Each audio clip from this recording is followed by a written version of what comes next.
This is We Need to Talk with Dr. Darcy Sterling, where I give you the tools and skills you need to love better so you can live better. I spent the first 15 years of my career working with teenagers, studying child and adolescent development. And when you do that and you immerse yourself in the research, you recognize very quickly that throughout history, adults have consistently seen new technologies as potential threats, specifically the harms those technologies can have on children. We had a panic over television, then rock music, which was followed by hip hop, heavy metal, rap, and more recently, video games. Adults, suffice it to say, have a long-standing pattern of being alarmed over new technologies and the extent to which those technologies might be weaponized against children and generally negatively impact society. It's part of the reason why I've been so slow to join the hand-wringing around social media. It's not that I haven't noticed that social media impacts young people. I am so aware, in fact, that 5 years ago, I developed an online course specifically to treat social media jealousy. You know, the occasional stalking that most of us engage in? There are people who don't just do that occasionally. You can think of it like gambling. Some of us can gamble once a year without a problem. Others go on a gambling trip to their local casino, and it's like a neurological switch flips in their head. And once it is on, they just can't stop thinking about it. It's the same way with how social media can trigger jealousy. Some of us occasionally stalk, while others habitually fall down a black hole of doom scrolling. And they lose hours every day, which not only impacts their mental health, but their relationships, their productivity at work, and basically the quality of their lives across all areas. So I am clear that social media has played a large role in triggering mental health issues. But a few weeks ago, the American Surgeon General proposed that social media platforms be required to publish warning labels about the danger to mental health, the way we label alcohol and tobacco products with warnings. And it made me wonder if the adults in the room are once again viewing normal adolescent behaviors and misattributing the causes to the newest, loudest technology of the moment. Is this a real thing or the latest moral panic? Here to help with this conversation is my niece and co-host, Ashton Tardif. So this topic is so interesting to me because this is something that my friends and I have talked about at length, because I feel like I am in a generation where we kind of were on the cusp of social media, like MySpace, Tumblr, Twitter, Instagram. I saw the inception of that, and it was so strange to even have that as an adolescent. I want to say I was 13, 12. And we all say universally how grateful we are that children our age now, we don't have what they have, the access to content and information that they have, because it's a lot. So my first question, which might seem rhetorical to a lot of people, is there an association between the rise in social media and the rise in mental health issues, especially amongst children?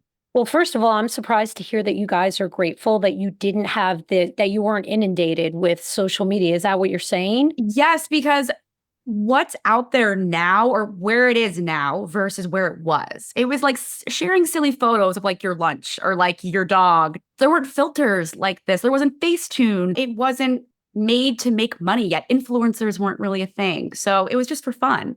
Now it's like political, it's financial, it's all of the things that aren't what it was made for. It's heavy and dark. So to answer your question, there is an association, which is to say both things are true. There is a rise in social media, as we all know, and there's also a rise in reported mental health issues. But what we don't know is if those two things are correlated, like did one cause the other? Because what is also true is that in the last 10 or 15 years, as a society, we have become so much more fluent in the language of mental health. And as everyone learns more about it, people are better able to report it because they recognize it in themselves, they can recognize it in others.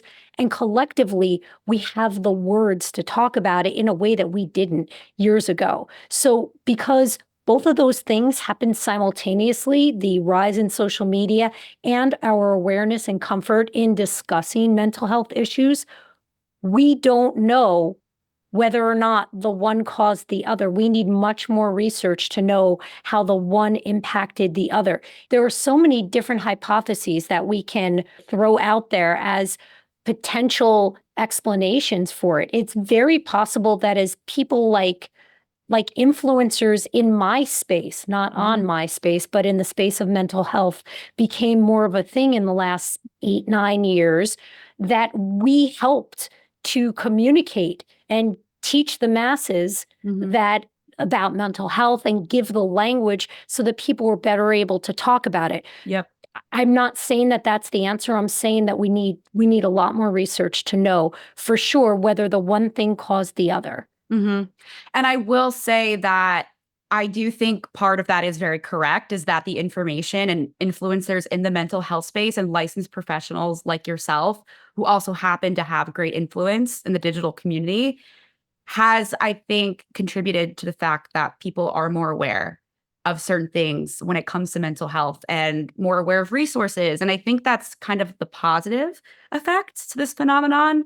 Just, I mean, it doesn't outweigh the bad ones. So since we know that both of these things are true, what we had just talked about in our last question and answer, is there any harm in assuming that one thing is causing the other?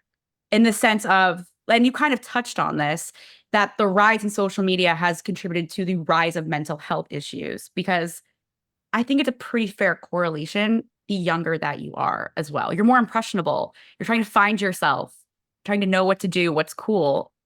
Listen, when I think about the downside to raising an alarm, to me, the obvious thing is an overreaction. And then people become desensitized to future warnings. So if everything initially seems to be dangerous, and then over time we learn that these are just two random things that happen to happen at the same time that didn't really have a huge impact on one another, we become a society of crying wolf. We saw that.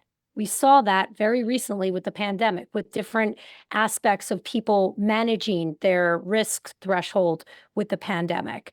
That said, I don't think there's a downside whatsoever to regulating some of our tech.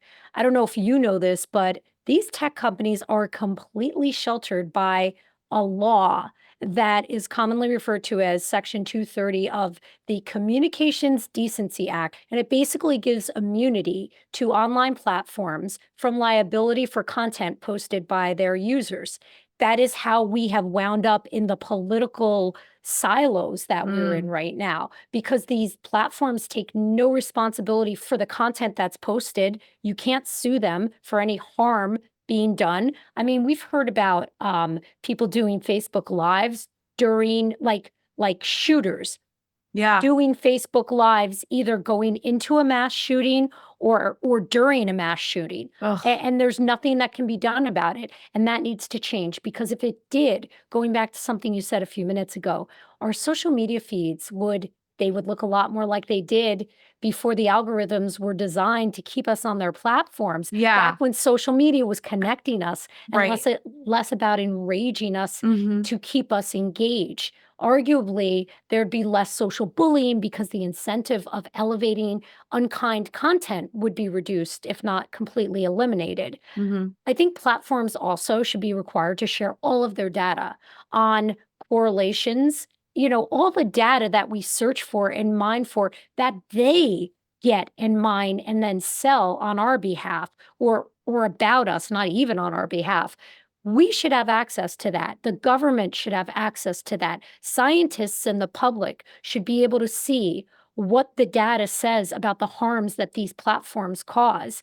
And they currently do not. They don't have to disclose any of it.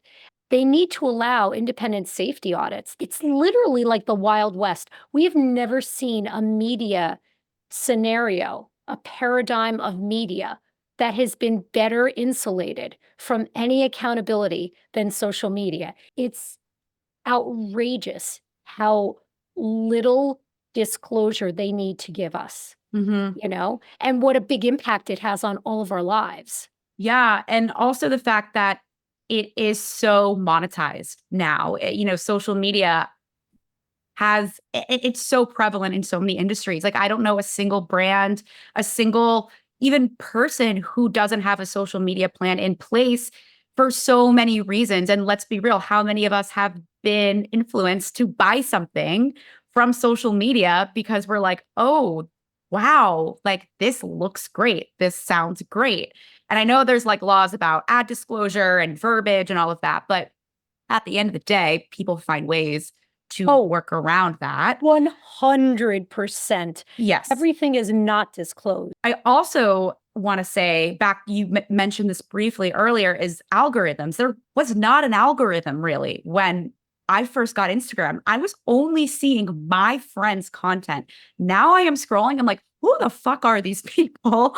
And there's been a few times where I've been convinced that Instagram has taken the liberty of following random people for me because that's interesting that you say that, because I always turn to our social media person who manages my accounts. And I'm like, Preston, are you following people on my behalf? Like, are you following people? And he swears he doesn't. So, and I believe him. I mean, I totally believe him. So I'm just like, who are these random people that I find myself following? I try to keep my followers limited to just people I literally know. And I do find myself seeing the feeds of people that I did not follow. Yeah. And I'm with you. It's like I'm also more careful about the things I engage with on social media because then they're getting information about me and they're going to keep feeding me content about that. So I think I'm more mindful now, but I'm older. If I was 13 to 15, Lord knows what my feed would look like compared to what it does now. I mean, now it's like puppies and like makeup and a mental health like information and but I can't even imagine. And it goes back to what I said earlier. And I don't know a single person my age who wishes that we have the access at our age that kids do now, because it seems like a nightmare. It seems like a nightmare. And I think, side note, it's also led to children younger and younger, especially women, well, girls, looking older and older because that's all they're seeing, these perfect people and things. And it's not even that, it's filters. It's not real. It's a crazy case study that would take like probably 3 episodes to debunk and get down to. But if I was doing my dissertation all over again, it would 1000% be on the correlation between social media and mental health issues. I'd be all over that. And I'm sure it's still evolving. Like, I'm sure in 10 years, we'll still be like, oh my God, we'll be realizing impacts that we don't even realize at this point. I'm hopeful it won't be 10 years. I'm hopeful it'll be in the next 3 to 5, but it will be years, to be clear. Yeah, it's not going anywhere. It will be years before, because to get actual quality research, that gets done mostly through universities. And there are so many levels of safety and protocol that you need to get past in order to get to the next level of your research. It takes so much time. But then when it's that, the whole idea is that these protocols are in place so that your results are reliable and anyone can trust the results that they're reading about your study. And so that's a good thing. We'll know very soon what this has done to our society, but we're already sensing it. So to me, there seems to be something truly different about social media than other technologies. And these don't come, they come with their own set of issues, like ChatGPT, Google, SEO. Like there's so many things that have advanced, but there doesn't seem to be, mental health wise, something that's had the ramifications that social media has. And is there something to that psychologically besides the obvious? There's definitely something unique about social media other than the obvious. And it's not just from a psychological standpoint. I mean, as you touched on, so many different professions rely on employees to use social media as part of their job that it is almost incomprehensible to imagine a world where the solution is to persuade people off of social media. It won't happen. Right. I mean, we didn't have that with television. You're in PR. Maybe 20 years ago, you'd be expected to watch certain award shows. Absolutely. and be up on current events. But today, because we have social media, in order to be up on current events, you probably can't go a day without being on social media. You Oh, have to not be at all. you probably have to be scrolling every quarter of the day, every half a day at the least. And it's not just you. Entrepreneurs, we have to. I'm speaking of myself, I'm an entrepreneur. Entrepreneurs have to showcase what we do on social media. Hmm. It's today's equivalent of going to a marketing event. Yeah. Social media is in our pocket. We take it everywhere. We didn't used to bring media with us. We got breaks. We don't get those anymore. Most of us didn't have a professional imperative to be immersed in media the way that we are today. So now what that does from a psychological and neurological perspective is it reshapes how our brains are wired. Our brains change throughout life and throughout what situations we find ourselves in and expose ourselves to. That's called neuroplasticity.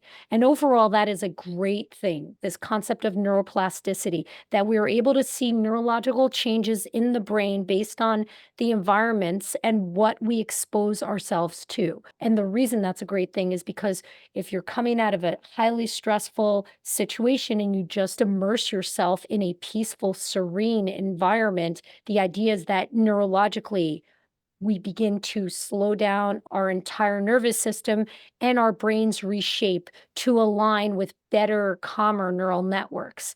But when it comes to social media, what we know is that basically social media is to anxiety what a bar is to an alcoholic. That is what we know about Oh social my media. God. So if you're prone to anxiety, social media is the worst place to spend time. And if you think about the kind of information that everyone in my family, we kind of are hardwired to feel a little bit of anxiety, and some of us more than others. So if you think, Ashton, about the kind of information that provokes anxiety in people, it tends to be vague information, ambiguous information, like saying we need to talk. By the way, thank you for naming the podcast. But I'm saying we need rebranding. I'm trying to rebrand it. saying we need to talk is a terrifying thing to be on the receiving end of, because you don't know what you're going to have to talk about, and everybody gets riddled with dread when they hear that. It's because you know it's going to be a serious conversation, you don't know what it's going to involve. So incomplete information, vague information, information that is open to interpretation, that's a feeding frenzy for anxiety. And if you think about the types of information that's on social media, it's all vague. It's And all misinformation. ambiguous. I also think vague is one problem, but there's also another problem where there is alarmist and very strong, like matter of fact, where it's like, That is why I'm being so slow to clench my pearls and scream social media is ruining the world, because I follow the evidence, I follow the science, I follow the research. Are two very fucked up things happening at the same time? Absolutely. We are living it. But I don't know the extent to which they're correlated, and none of us do yet. right. So I Mhm. don't want to be alarmist. There are some things that we can all hypothesize and roll with as like our living experience. This is Mhm. our experience. We know what it does to us, so we can infer what it might be doing to other people. But to then extrapolate an anecdotal experience and say this is what it must be doing to everybody, that's not something that scientists say. That's not something I will say. Yeah. So again, this vague, ambiguous information creates neurological feedback loops in our brain, and it keeps you searching and wanting to find more information, the same way that a slot machine keeps a gambler wanting to play longer, especially if they hit a little bit and get some coins out of it. The person just craves more, and they almost never get completely fulfilled by it because it just gives you enough to keep you wanting more. Social media is so similar to that. Mhm. Again, the type of information that provokes anxiety is information that lacks context and that only gives you half a story. That's everything on social media. We're never getting a full story, which is why when you struggle with anxiety, anytime you go on your Instagram feed, you are combing through posts to see who liked your comments, to see who liked your friends' comments, your colleagues' comments. And That is the very thing that research confirms provokes the cycle of anxiety. Social media is like a breadcrumb trail that gives you small indications of what people are doing, but not a full picture. And because you Yeah. never get that full picture, your brain keeps hunting for answers as a way to self soothe, but it's not going to find those answers, which just makes you more anxious and keeps you on the platforms longer and longer. So, yeah, long winded answer, social media is unlike any other technology that we've ever encountered before, but we also don't know how significant an impact it alone is having on our mental health. Yeah, and that just actually reminded me because I the whole time we were having this conversation thus far, I was more thinking about our feeds and the content that we are seeing. But there is another layer, especially for people with anxiety, because it is a tool for over analyzing people in our lives, especially I love my girls, I love women, but I know far too many of them who use Instagram specifically as a tool to do some FBI level investigation on the men that they're seeing, their boyfriends. And I think it's unhealthy behavior to the point where and I'm not going to name any names because I've been there before. I make a conscious effort to not do this because I know how unhealthy it is. And I don't want to ever log on to Instagram and feel my stomach fall to my feet. They'll look and see who's liking their posts. If their boyfriend liked this girl's post, did they follow on anyone new lately? Go to their profiles. Like it creates a breeding ground of just over analysis, overthinking. And that's not to say that social media hasn't shed a light for inappropriate behavior in relationships. But when you're actively searching for it constantly, it becomes practice. You find what you're looking for. Well, I hope not, but sometimes you do. Because even if it's not real, you're connecting dots. You're making it correlated. real. Yep. Right. You're filling in gaps yourself based on the fears that you have. Listen, I didn't create social media jealousy RX because I was bored. I did it because I got so tired of having to teach the same shit over and over and over again to all my young adults, mostly women who were struggling with social media jealousy, which is to say a level of anxiety that manifests in jealousy that gets triggered to the nth degree through social media. I did it for them. I did it because it was not a good use of their investment in therapy for me to be teaching them shit that I had just taught 10 people over the last 10 months. So I created a course to help with that. I mean, I know that that is a problem. And like I said, jealousy, insecurity, those are all subdivisions of anxiety. That's their manifestations of anxiety. And when I say that social media is bad for anxiety, it's like we find our worst fears. And that's true in life, social media side. What we fear, our brains begin to hunt for evidence of. And we see that everywhere. And it's never been easier than on social media. You can be in a safe space and then suddenly be unsafe. That's right. That's right. And let me just touch on depression for a second. This is an area that's my expertise. And since this is your generation, you are as well by proxy. So now when it comes to depression, because you have access to all these half stories and all this world news, all these things that are not impacting your little perimeter of life, but you're accessing it. People didn't used to watch world news. People did not used to watch international news. That is a relatively newish thing. But then only like dorks like me were watching it. People like you weren't watching it. No. But now that we have social media, you're getting fed all the doom and gloom of every aspect of the world because, everyone's got a random friend or two or dozens who are posting stuff on their feeds about issues, and we're all being fed.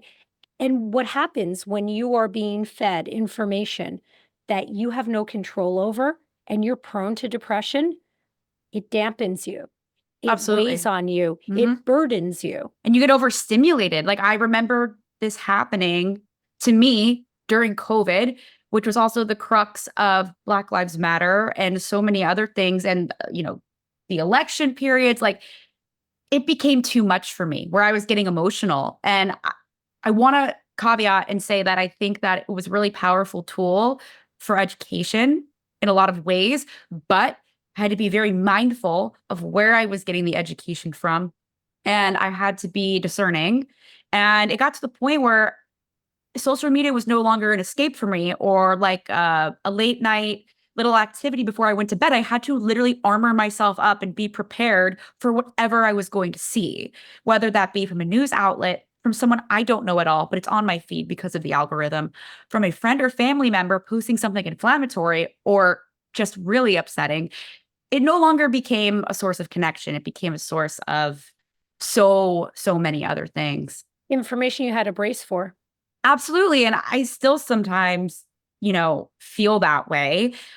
I think the rise of the algorithm and the way that it works now, especially on not just Instagram, but also Twitter or X. I refuse to call it X. I'm sorry. Twitter. Nobody it's calls Twitter. it X. We know it's Sorry, Twitter. Elon. Sorry, I'm not. You're not controlling me. No, it's Twitter. I have had to go through and recurate my feeds and be very mindful of what I interact with because I don't want certain things on my timeline. And I've done the same thing with Instagram. I've literally chosen, there are subjects that truly intrigue me, but I will not click on them and I will not follow them. You know how you have your Finsta for like your like real close people? My close friend story. Right. So I have now a fake Instagram for all the scary stuff that I don't want to look at on a regular basis. What, like news stuff? Yeah, I mean, some stuff that I know that I need to be in the loop of, but just a little bit. I don't want to look at it like late at night or first thing in the morning. And that's mostly FYI when I go on Instagram, it's like right before bed or first thing in the morning. That's same. Yeah. That's when I do it. And if you think about that, the morning and before you go to bed are some of the most pivotal times of your day. They can set your mindset for the whole day.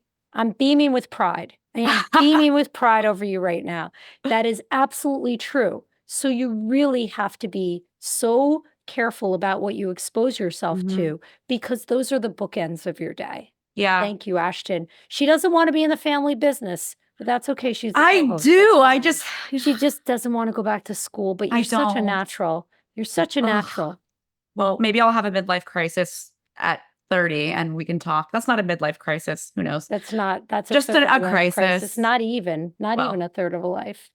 So I know we just went down the rabbit hole of all of the bad things about social media, and we have not touched all of them.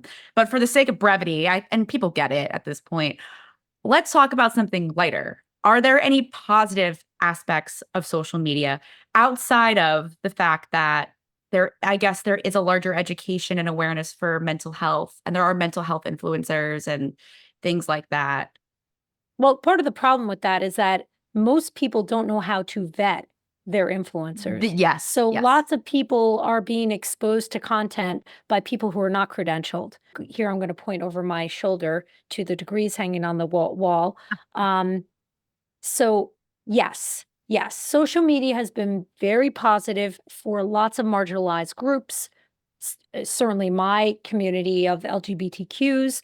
It's also been really effective in making people feel so connected. The early years of Facebook, dude, it was magic. It made us feel like we were all in the same room. Family, friends, we don't have to lose contact with each other anymore the way we used to before social media. And that is not to be minimized. It's been quite positive in terms of community building. It's also, as you said, made information and learning so widely available. Like anything you want to learn about, there is an influencer who makes how-to videos on that. There is, truly. And it's just, it has elevated all the neurotic aspects of my life. When I'm trying to organize, I just I type in a hashtag and I can find like the most gorgeous version of this organizational system that I'm looking for. And it just scratches my itches like nothing else. And for the people making those videos, those entrepreneurs, it has balanced out power and influence. Like even me, I don't have to wait for a network to offer me my next deal. I can get my messaging out there. It has Mhm. democratized power and influence like nothing Mhm. else. Yep. There's a reason, and I mean no disrespect, there's a reason why, traditional media, it's Mhm. minimizing. When I say minimizing, the ratings aren't what they used to be. There's lots of reasons for that, but the upside to that is that it has democratized influence and power. Mhm. Now, the downside is that people like me can feel like we work without compensation for Zuckerberg. I often use different words and phrasing to describe the ways in which I feel I service Zuckerberg for free on a regular basis, which I won't use here, but you can use your imagination. Like, content creation for me, it's not optional. I have to, if I want to remain relevant, I have to churn out content every single day. Luckily, I have a profound desire to hear myself talk, as you and I both know. Well, I was about to say, this podcast may not be what it is if we didn't have the tools of social media at our disposal. Like, we have a strong community and tribe of people, but the reach would not be as possible. It just wouldn't be.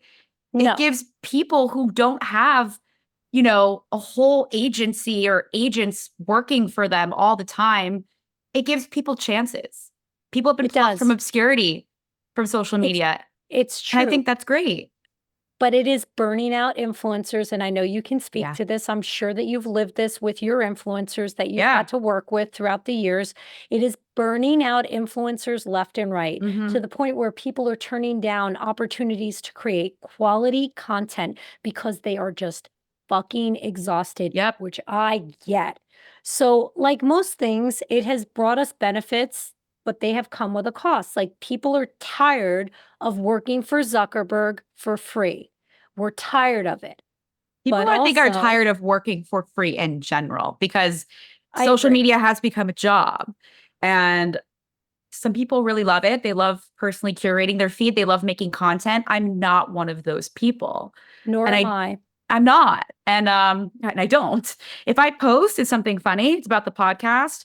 It's a day where I thought my makeup looked really good or Every day. not quite.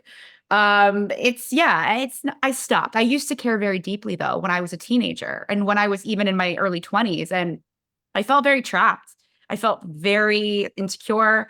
I would post something and I would stare at it for so long to the point where I deleted so many posts like Mhm. after the fact. You know, And my clients report the same thing, it's horrible. especially with like online dating, they have to come up with Mm. photos and stuff, and they're just like, yes, I did my homework, Darcy. I took the photos. They all sucked, and I'm like, when did you decide they sucked? They're like, the minute I took them. I'm like, that's not the time to make the decision. And let me tell you why. Every video I take, just about everyone, and I am not bullshitting you, when I look at myself as I'm doing the video, I've learned to not register what I look like because I don't like it. I don't What know a what the gift. hell. You I don't don't. like it? If I, you don't I like it, I know, and it's not lost on me. And I'm like, so I don't register what I look like because I will look at it the next day or the day after, and when I'm not in that moment, I'm like, what the hell is wrong with me? I looked fine. I looked fine. So I don't delete things anymore. I leave them. I need someone in the room with me when I do my videos to stop me from deleting them and doing them again and again and again. And that person is Amanda, my assistant, and she controls me. And if I didn't have her, I would be filming my videos for 3 hours straight because I'm neurotic to the nth degree. Nothing is ever good enough, and it's not a way to go through life. So I completely understand what you're talking about, being a younger person and feeling like, your pictures are never good enough, your yeah, content is never good enough. The problem with social media, as we all know, is that it's all curated. It's not a real picture of what our it's lives look not. like. I mean, you want No. to see my life? Look at my text message thread. That's my real life. And it's not pretty. It's just not pretty, but it's the truth. It is the truth. Back to teenagers though, just because I do feel that they are going to have the brunt. They have the brunt of the effects of social media and they are going to carry this with them into their adulthood. So Is there something else outside of the obvious about the impact of social media on teenagers that we should be aware of? Yes, there is something specific to being a teenager that we should be alarmed about in terms of the impact that social media has on the developing brain. But I would extend that beyond teenagers and say that anyone with a developing brain, Ashton Tardif, you're one of them because I you're was going to still say in your men. 20s. Sorry. Go ahead. But you're still in your 20s. Stop. There's it's bad. You're still in your 20s. Anyone with with a developing brain is going to be more strongly impacted by social media than a fully grown adult. And recall that I've already made the argument that all of our brains are capable of neuroplasticity, even though I'm going to frame this answer in terms of the impact social media has on teenagers. This goes for all of us because of the fact that we know that our brains are shaped by what we expose ourselves to. So, Mhm. social media activates the brain's reward system. And when that is Mhm. activated, we get hits of dopamine. It's a neurotransmitter associated with pleasure and reward. And this creates a feedback loop where kids seek more social media engagement to experience those dopamine hits, which feel really, really good. While they're using social media, here I'm going to sound like Dr. Obvious, but just in case people aren't connecting the dots. While they're using social media, what they are not doing is using their social skills. The less Mm. people use them, see, not so obvious, the less kids use them, the less comfortable they are in social situations. Mhm. And that just creates more people who are more likely to avoid social situations. Yeah. I don't know if it was this way when you were in college, Ashton, but like if you walk into a school cafeteria today, you no longer hear chaotic noise. Everyone's Everyone on their phone. is on their Yeah. phones. Yeah. Kids are not talking in real life. Everyone is on their phones. They're Yeah. they're they're chatting to each other without using their words. They're Yeah. DMing. That is not the same thing. So Nope. we are incubating. We've got this cohort of humans that are not learning how to push past that because we're not all extroverts. You and I are not even full extroverts. No. You're a hybrid. You're more of an introvert. I'm a hybrid. I'm more of an extrovert. But Mhm. like, if you're not an extrovert, the need to exercise the social muscle is real. We have to exercise it or we lose our skills. Mhm. And so we're creating this whole population of kids who are just they're like in little incubators and they're Yeah. not learning how to engage, and then we're wondering why their soft skills, which is to say their people skills, are not what we want them to be in the workforce, and it's all related. So yeah, there are very specific problems with social media and Yeah. the developing brain. We've got some real problems here. People think they're getting their social need children, kids think they're getting their social needs met because they're talking to people all the time, but that is not the same. And Also, yet and when they simultaneously, they are lonely because yes, they're not well, yes. together. We're And not when they together. are in front of people, they don't know how to connect. They're talking to you while they're texting. Their attention span is quickly diverted by the minute their phone lights up with a notification. And I get it because I've been there. But I now am like, so I feel better about it. I turn my phone face down for the most part because that can wait. The moment that you're having with somebody physically, presently, you can't quite get that back. And I don't I think concur. kids realize that. This is why I Yeah. said back to my opening remarks, I am so happy as a person with ADHD and occasional depression and anxiety that I did not have this level of electronic stimulation and access. I was still reading books. I was coloring. I was And I going grew up outside to without it. touch grass.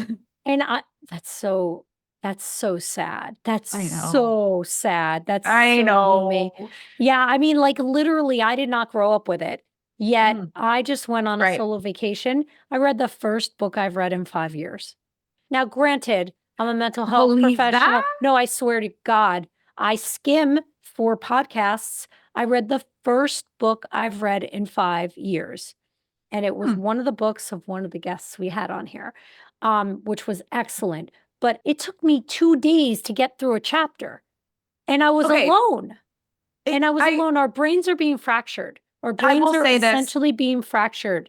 It's really upsetting. And then we can curtail this just because I don't want to go down another rabbit hole. But I was the most voracious reader as a child. You If were. anyone knew me, I loved reading so much that I would read 5 books at a time. I would read 2 chapters in one book, 2 chapters of another. I didn't go anywhere without a book, anywhere. And I still love reading, but corporate America has kind of beaten that out of me with emails. Now I have to be so mindful and intentional with reading a book, and it has to grab me by the ovaries in the first like 3 chapters or it's game over. I'm so used to getting my information and my reading through bite-sized clips, whether it be on TikTok, Instagram, Twitter. I am so used to scanning for information and meaning in seconds, in minutes, even through my job, looking for meaning. If I don't find it, I move on. And it's upsetting to me. And I'm like, I used to read upwards of 40 books a year. And now really? I was insane. It was a comfort. It was, you couldn't quench my thirst. Now I am pushing myself to reach like 5 to 6, And that's the problem we're having in the publishing industry. Yeah. And it's upsetting because I love books. Nothing makes me happier than a bookstore. I will go there just to sit on my laptop. That is so ironic. This is a much larger conversation, I think, in general about technology. But yeah, I really hope, I don't know if any teenagers listen to this podcast, but if they do, they're probably not there yet. But if they are, just know I'm really impressed with you. I love really that. Impressed. Even if you're just 19, you're on the cusp of not being a teen, I'm still very impressed.